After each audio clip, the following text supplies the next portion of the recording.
Hello, Spain. We love being here. We're in Madrid tonight. We're going to rock it. Barcelona, last night, kicked ass. Tonight will be better. Love you guys. Hello, this is Juan Destroyer. As you can see, I'm here with the great Tommy Thayer. How are you doing, man? I'm doing great. It's great to be in Madrid. This is the last show of our European tour. I know. And I know you know that, but they don't know that. We've been on the road for a month in Europe. Fantastic. Tonight's going to be exceptional because the Spanish fans are so amazing. It's a big part of a party, this European tour here. Yeah, How does it feel to play in Madrid again? This is the third time for you? Yes, we love it. Last night was Barcelona, and the fans were crazy, really over the top. And tonight I know it's going to be just as great, if not better. People going crazy, so much passion and heart from the fans here in this country. We love it. We love being here. And what are you going to do when you finish the show? Are you going to party or not? Oh, I'm going to go crazy, out of my mind. Party. Actually, we got a very early flight tomorrow morning. I know that sounds boring, but we'll get together tonight and have a little celebration for a great tour, but not too crazy. Okay, we have to do things tomorrow. And what about the next plans for the band? You are doing the US again in a month or so, or what's your plan? No. We're taking a couple months off right now. In October, we're going to Australia and New Zealand. And then after that, of course, the Kiss Cruise number 5 at the end of October. And we have plans for 2016, but I can't tell you specifically what it is, but some good stuff in the works. And Kiss will keep rocking and rolling. Okay, I see. 40 years down the road, you're still as active and relevant as ever. I know what I'm talking about because my 4 years old child is a die-hard fan. Yes. So, do you think your music will be still remembered in the next century as well? Well, I think Kiss is already a historic band. There's an amazing legacy. The band is iconic. And when you get to that point where a band like Kiss has been so successful over 40 years, and I'm talking about it at a big level, playing stadiums and arenas and always maintaining that, you get into that realm of just a couple bands that you can count on your fingers that are in that category, really. And Kiss is one of those. It's you can go anywhere in the world and show someone a picture of Kiss, and they say that they know who it is. That's Kiss, and that's really important. Kiss logo is very identifiable. You know, you see that that's a powerful, strong, iconic statement in itself. So we're very proud. I see. And you are now the ex-man that more years has played in the band, or not yet?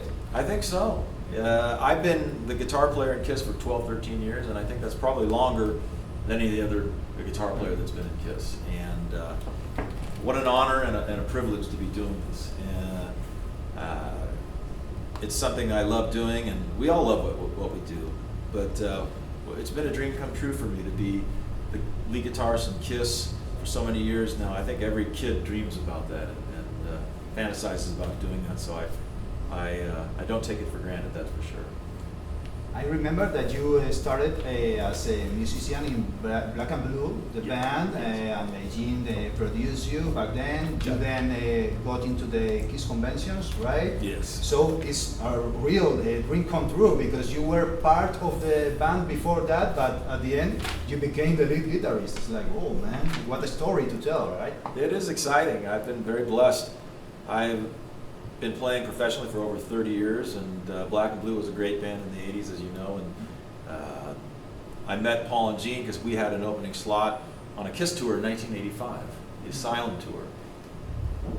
And after that, I got to know those guys, and things kind of progressed from there. Gene produced a couple of our records. Eventually, I came to work for Kiss behind the scenes, doing lots of different things, working on Kisstory, editing videos, working on the road when the band was touring, playing on records, doing all kinds of different things. So it was kind of a natural that when it was time for them to get a new guitar player that I was right there, and I think it was kind of a natural thing. And I think that has a lot to do with just the fact that they knew me so well, I knew them so well, and being comfortable with each other and respecting each other and know that you can count on each other is a big factor in that. Okay. During your next years, Paul was more of a protagonist than Jim. Has he ever suggested doing a tour with only your hits from the 80s? I don't know why we'd want to do that, because Kiss is a 40-year story. Mm-hmm. So to just do songs from the 80s really wouldn't make sense. It's a great era for Kiss and very important, a lot of big songs, but I think it's more important to play the very best songs from all the different eras. And it's really what people want to hear. And we know immediately when we play songs live, the reaction and the energy that comes from it. We know immediately. And that's the problem with playing more obscure songs, even though some really, really near and dear fans want to hear that stuff. But we can tell, because when we play songs like that live, nothing happens. It becomes a lull. And so we just judge it on the energy and how we feel from the crowd when we play songs. And that's basically what it comes down to. That's the reason why you started playing Parasite in this tour and now you're not playing it anymore? No, that was a case of just putting another song in just to kind of change it up a little bit. Although, you know, with Kiss, we put together a set and we stick to it, because everything's very choreographed. It's very programmed in terms of our effects, pyro, things are all computerized. Mm-hmm. We don't have the freedom just to call out songs and do different songs. Mm-hmm. But we know what we want to play, and in the case of Cold Gin coming in instead of Parasite, that was just a decision just to change it up a little bit, because we could do that with that song. But again, we know it works well, and also remember, this is the day and age of YouTube. So everybody all over the world sees every concert in a way. And so people say, well, gosh, you need to mix it up. Remember, before you had YouTube, you would play a concert, and then you go to the next town, and it was all new to them. They hadn't seen it. So you got to remember, when people are watching a live show, they haven't seen what we're doing. So a lot of people think, oh, you got to keep mixing it up, but we really don't, because people tonight didn't see last night's show, even though some fans have, because they look at YouTube, but most people don't. So you got to remember that when you think about that stuff. Okay. Anyway, speaking of which, why aren't you playing live Heaven's on Fire and Crazy Crazy Nights? That's two of your greatest hits. You like that 80s stuff, don't you? Yeah, I do. I do the entire set list, the entire career of Kiss, but that's two of the best, the most famous songs ever. They're very, very famous. We were here 2 years ago, well, not in Spain, but we were on, did shows in Europe, and we played both those songs, I believe, on the last tour. So, you know, again, great songs, but you can't play them all. You have to decide, okay, we're going to do these ones instead of these ones. And, you know, there's certain ones you just have to do.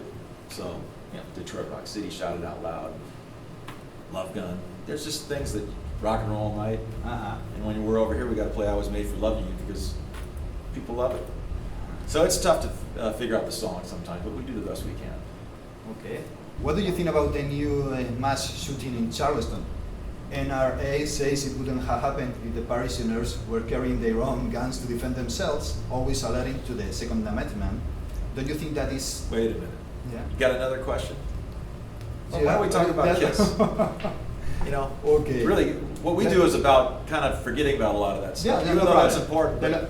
The last one is Yeah. going to be Gene, in a phone interview, told me that you were thinking about the new record. You told me that you can't tell, but he told me that you are thinking about it. So can we expect a new album for the next year or not? Well, I hope so, but again, I can tell you that nothing's planned, but it doesn't necessarily mean that we won't do one either. I know that you've heard different things from different people, and hey, people can change their minds and come up with, they have a different outlook next week or in another month. So things can change, and if it is decided to do another record, suddenly we could be in the studio within a month doing a record, but no plans right now. But I wouldn't say it's completely out of the question, though.